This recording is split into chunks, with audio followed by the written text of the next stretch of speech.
સ્વામી વિવેકાનંદના જીવનનો પ્રસંગ છે. કોઈ વ્યક્તિએ કીધું ભગવાન જેવું કાંઈ છે નહીં.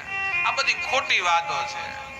કેટલી વખત એમ કીધું કે આ બધું ખોટું છે, બ્રહ્મ જેવું કાંઈ છે નહીં. ભગવાન સ્વામી વિવેકાનંદના શબ્દો હતા કે તું તારા વિચાર ઉપર મક્કમ રહેજે, પાછો તને મુશ્કેલી પડે તો તું ભગવાનને ગોતવાનો નીકળી જાતો.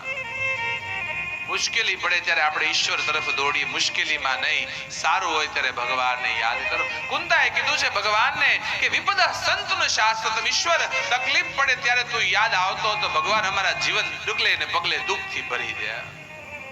એ સુખ શું કામનું જે ભગવાનને ભૂલવાડી દે. ભગવાને કુંતાજીને પછી ભગવાને થયું કુંતાજી દુઃખી છે, લાવ થોડો સમય રોકાવો. ભગવાને કુંતાને દુઃખ આપ્યું નહીં. કુંતાએ માંગ્યું પણ ભગવાને આપ્યું નહીં. કારણ ભગવાન પાસે દુઃખ જેવું કઈ છે જ નહીં. ભગવાન પાસે તો સુખ સુખ ને સુખ જ છે, દુઃખ છે જ નહીં. દુઃખ તો આપણે બધા ઊભું કરી. આ રોડ મંજૂર થાય, રોડ તો સીધો જ મંજૂર થયો હોય. આ બમ્પ આપણે ઊભા કરાવી છીએ. બાકી કઈ રોડ મંજૂર થાય કોન્ટ્રાક્ટ, કઈ બમ્પ ના કોન્ટ્રાક્ટ નો અપાય, રોડ નો જ હોય. ભગવાને જીવનમાં સુખ જ આપ્યું છે, દુઃખ તો આપણે ઊભું કર્યું છે. ભગવાન થોડો સમય હસ્તિનાપુર રોકાણા છે. ભગવાને એકવાર જોયું કે યુધિષ્ઠિર બહુ દુઃખી રહ્યા છે.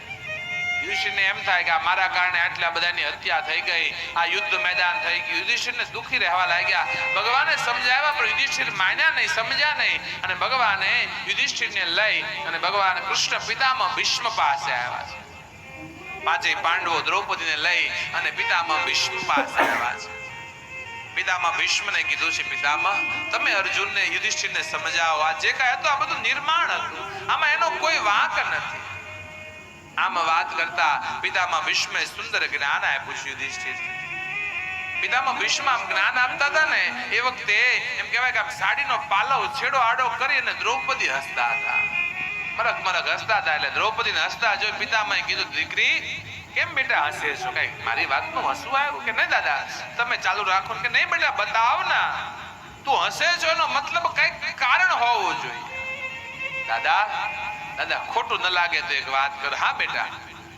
દાદા આજ આવી ડાય વાતો, જ્ઞાનની વાતો કરે. દાદા મને એ દિવસ યાદ આવ્યો જેથી ભરી સભાની અંદર દુર્યોધનના કહેવાથી દુશાસન ચોટલો જારી લાવ્યો તો દાદા ભરી સભામાં મારા ચીર ખેંચાતા હતા. તેથી એક એકના પગમાં પડીને બચાવતી. દાદા તેથી તમારા પગમાં પડી હતી.